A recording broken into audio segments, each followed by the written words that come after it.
12 মাসের মধ্যে শ্রেষ্ঠ মাস সেটাই হয়ে গেল যেই মাসে আল্লাহ তাআলা কোরআন নাজিল করেছেন।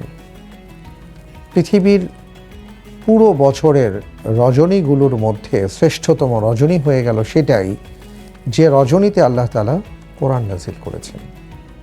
শুধু তাই নয়, আমরা যদি আরও খেয়াল করি তাহলে এটাও দেখব আল্লাহ সুবহানাহু ওয়া তাআলা যে নবীর উপর কোরআন নাজিল করেছেন তিনি হলেন সর্বকালের সর্বশ্রেষ্ঠ নবী রাসূল মুহাম্মদ সাল্লাল্লাহু আলাইহি ওয়াসাল্লাম।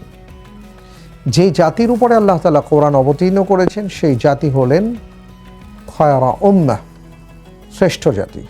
তার মানে এমন এক মহান নেয়ামত মহান রবের পক্ষ থেকে আমরা পেয়েছি, এর সংস্পর্শে যিনি আসছেন, যারাই এসছেন প্রত্যেকেই মর্যাদা সম্মানে ভূষিত হয়েছেন।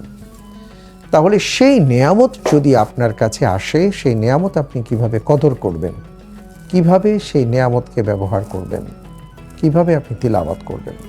রমজান এলো তাই তিলাওয়াত করলাম, রমজান চলে গেল তিলাওয়াত বাদ দিয়ে দিলাম, এটা যেন না হয়। বরং রমজানে আপনি যে তিলাওয়াতের প্র্যাকটিস শুরু করেছেন এটা রমজানের বাইরেও যেন সমান্তরালভাবে এগিয়ে যায়, সেই খেয়ালটা আমাদের রাখতে হবে। তো এই জন্য আমি আপনাদের কাছে আপিল করব যে আমরা অবশ্যই পবিত্র কালামুল্লাহর তিলাওয়াত, অনুধাবন, ভাষা এগুলোকে আমরা সন্নিবেশন করবার চেষ্টা করব। Jugantor super fresh drinking water রমজানের আলোর সম্পূর্ণ পর্ব দেখুন যুগান্তর ডিজিটালে।